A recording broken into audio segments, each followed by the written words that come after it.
প্রিয় নেতা, আমার বক্তব্য যখন চলমান, আমার অনেক সৌভাগ্য আজকে আমার বক্তব্য চলাকালে আমার নেতা সংযুক্ত হয়েছেন। প্রিয় নেতা, আপনার মনে আছে আমি নড়াইল জেলা বিএনপির সাংগঠনিক সম্পাদক শাহরিয়ার রিজভী জর্জ গত এই বৈষম্য বিরোধী আন্দোলন চলাকালীন সময় ৩রা নভেম্বর আমার নেতা আমাকে ফোন দিয়ে বলেছিলেন নড়াইলে রাজপথে আন্দোলন সংগ্রাম করতে হবে। আমরা বলেছিলাম আমরা আমাদের সাধ্যমতো চেষ্টা করব।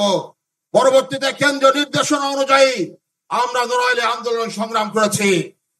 প্রিয় নেতৃবৃন্দ, যে কথা বলছিলাম, শহীদ জিয়ার অমর বাণী, ব্যক্তির চেয়ে দল বড়, দলের চেয়ে দেশ, সেই আদর্শ থেকে আজকে হয়তো আমরা অনেকেই বিচ্যুত হয়েছি। এই কারণে আমরা অনেক সময় দেখতে পাই আওয়ামী লীগের দোষরদের পুনঃপ্রতিষ্ঠা করা হচ্ছে। অনেক সময় দেখতে পাই বিভিন্ন সুযোগ সুবিধা নিচ্ছে।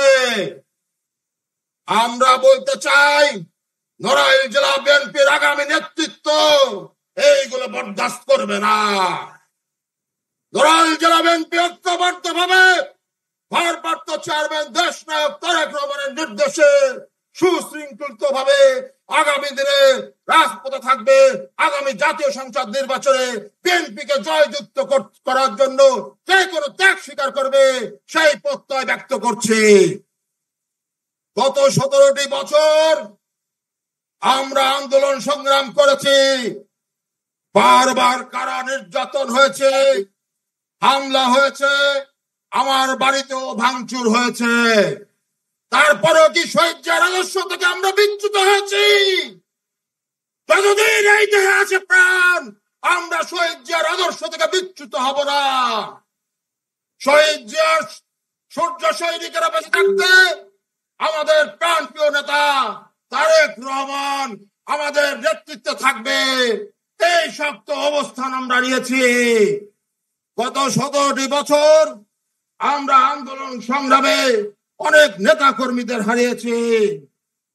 আপনার মনে আছে প্রিয় নেতা, গত জুলাই আগস্ট অভ্যুত্থানে আমরা আন্দোলন সংগ্রাম করেছিলাম। গত 4 আগস্টে নড়াইলের ঐতিহাসিক যে আন্দোলন হয়েছিল, তারপর 5ই আগস্ট সহ সারা বাংলাদেশে আমাদের উপর যে নির্যাতন হয়েছিল, সেদিন 4 তারিখে আমাদের অনেক নেতাকর্মী গুলিবিদ্ধ হয়েছিল। আমরা আজকের এই কাউন্সিল অধিবেশনে প্রধান অতিথি তারেক রহমানকে পেয়ে অনেক অব্যক্ত কথা বলতে চাই, কিন্তু সময় স্বল্পতার কারণে আমরা বলতে পারি নাই। আমি বলতে চাই, বহু কাঙ্ক্ষিত কাউন্সিল আজকে অনুষ্ঠিত হতে যাচ্ছে।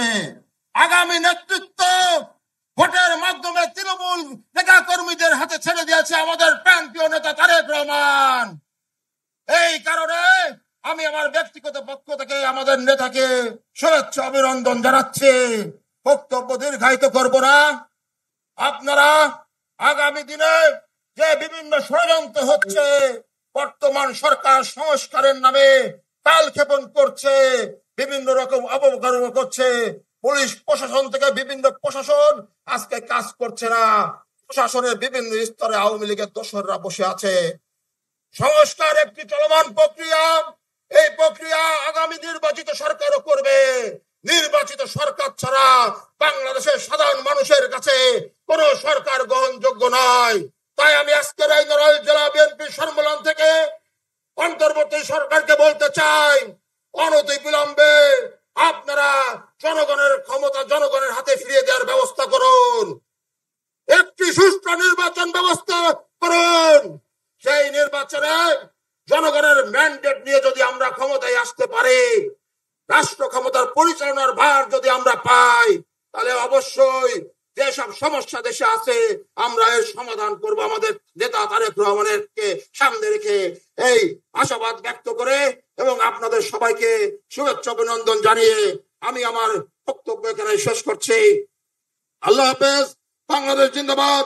বাংলাদেশ জাতীয়তাবাদী দল জিন্দাবাদ। শহীদ রাষ্ট্রপতি জিয়া রহমান অমর হোক। দেশনেত্রী বেগম খালেদা জিয়া জিন্দাবাদ। আমাদের আশা ভরসা শেষ আশ্রয়স্থল জননেতা জনাব তারেক রহমান জিন্দাবাদ। সবাইকে ধন্যবাদ।